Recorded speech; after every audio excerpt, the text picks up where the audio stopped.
¿Debe el abogado ceñirse solo a las normas y dejar de manera tangencial el estudio filosófico? Desmenuzemos la pregunta. La pregunta incluso parte de un deber ser, o sea, debe, en este caso estaríamos frente a un discurso, un imperativo, o sea, de qué debería hacerse. Y cuando uno se pregunta de qué debería hacerse, pues estamos abriendo incluso las puertas al deseo, si estamos desde el imperativo moral, o desde la norma, si estamos hablando del imperativo jurídico. O sea, ¿qué debería hacerse? ¿Cuál es el deber? Un abogado no se debe solamente ceñir a la norma, sino que también debe mirar, digamos, su campo de acción más allá de la norma.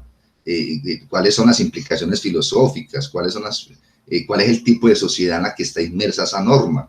Entonces, digamos que hacia ese punto va dirigida la pregunta.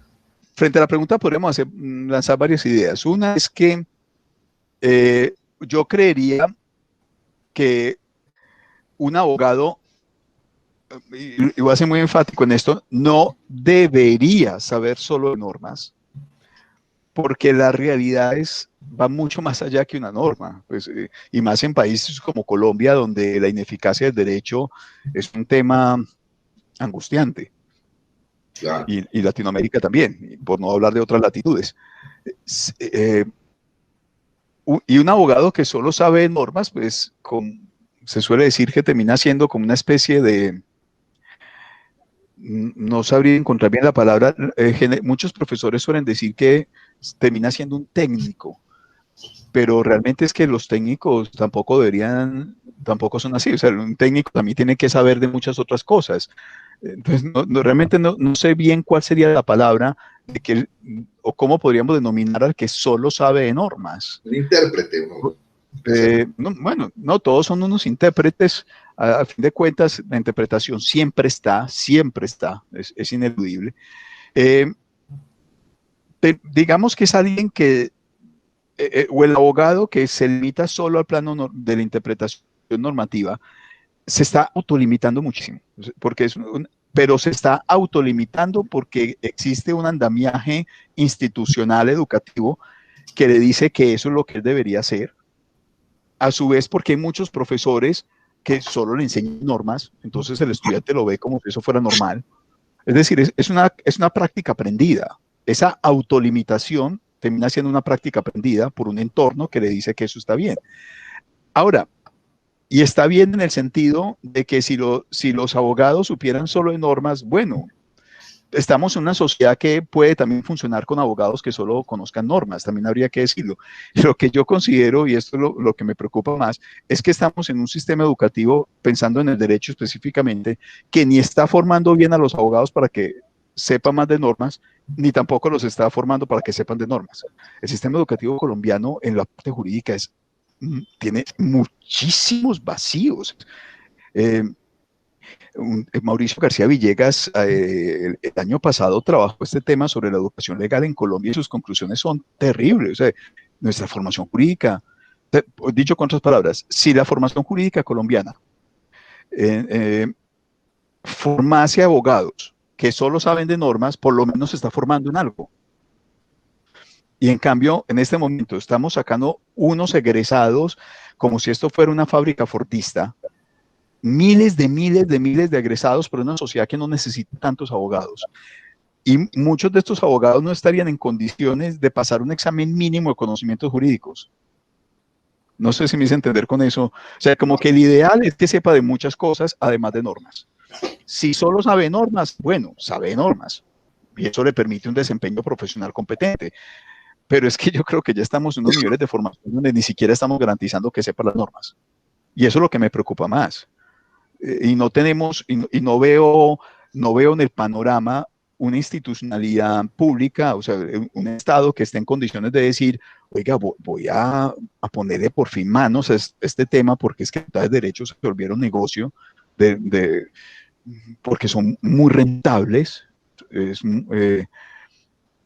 y se volvieron negocio malo, porque incluso hay público que compra formación mala. O sea, hay muchísimas personas que se matriculan en instituciones de muy mala calidad porque son de muy mala calidad, porque a ellos lo que les interesa es el título, no les interesa la formación. aparte, entonces compran una institución que les va a dar el título sin darle formación. O sea que esto no es solo un problema de las instituciones educativas, sino que también es un problema de que hay gente, hay un público fuerte que no le interesa ser formado, sino que paga por el título. Y eso es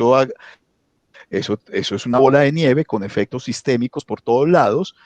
Uno de ellos, sin ser el único, es el desprestigio a la profesión en el ámbito social. Entonces, repito, entonces podemos decir, el ideal es que los abogados sean formados en muchos campos más allá de la norma, pero bueno, si son formados en la norma, bueno, por lo menos son formados en la norma, pero es que yo creo que no estamos cumpliendo ni siquiera eso. Bueno, no estoy diciendo que todos. Y otro asunto es también el tema de cómo se está malinterpretando la autonomía universitaria y se cree que la autonomía universitaria es ofrecer lo que yo quiera porque sea rentable y no necesariamente lo que necesita el sistema social. Tenemos demasiados abogados y demasiados abogados muy mal formados. Y eso tiene efectos sociales impresionantes. Y de allí que entonces el Estado yo creo que debería tomar cartas en el asunto diciendo, oiga, no cualquiera puede ofrecer un programa de derecho. No, hay que ponerle unos mínimos de calidad como pueden existir en otras carreras donde la gente dice, bueno, sí, ahí sí hay que tener unos mínimos de calidad, por ejemplo, en medicina. Pero mínimos de calidad con un Estado que los exija seriamente y con fuerza, para que esto no siga siendo un tema de un negocio de las instituciones que saben que esto tiene unas tasas de retribución altísimas porque derecho es una carrera muy barata, muy costosa en la matrícula, pero realmente ofrecerla es muy barata. Eso es...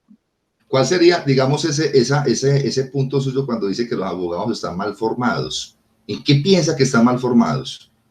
¿En qué se puede mejorar a eso? Muchísimo, pero muy mal formados.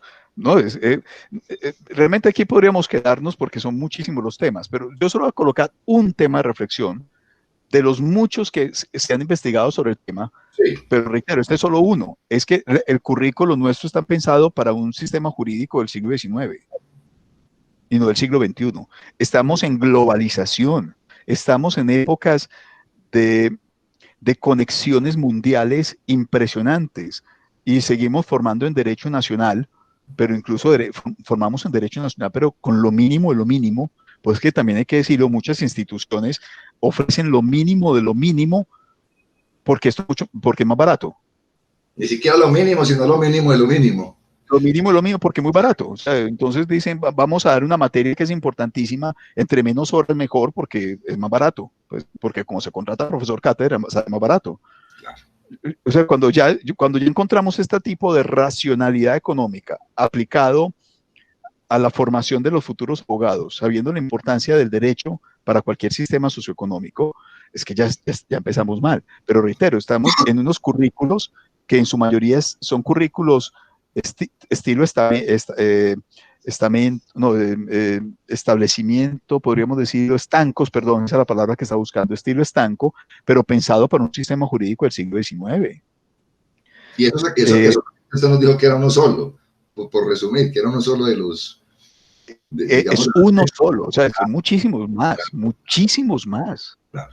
O sea, hay una grave crisis de la formación de los abogados, y reitero, hay mucha investigación sobre este tema, a la que yo tengo que resumir, no, a la que yo tendría que remitir para quien esté interesado, pero reitero, por ejemplo, que no se esté formando en lex mercatoria, que no se esté formando en derecho internacional fuertemente, que no se esté formando en derecho comparado, que no se esté formando en inglés técnico, en sistemas de arbitramiento internacional, en lo que hoy día en TICS y derecho, en inteligencia artificial aplicada al derecho. No, seguimos con las mismas materias de siempre y las instituciones viendo cómo pueden pagar lo menos posible a los profesores o cómo pueden reducir horas para aumentar la tasa de ganancia. Obviamente, cuando digo las instituciones, no estoy diciendo que todas son así, pero es que el nivel es muy bajo. Entonces, en ese sentido, pero reitero, hay mucha investigación que hay detrás de esto y ojalá algún día haya un cambio, pero bueno, eso ya es otro asunto del que podíamos hablar. Muy agradecido entonces, profesor, Espero que esté muy bien y muchas gracias.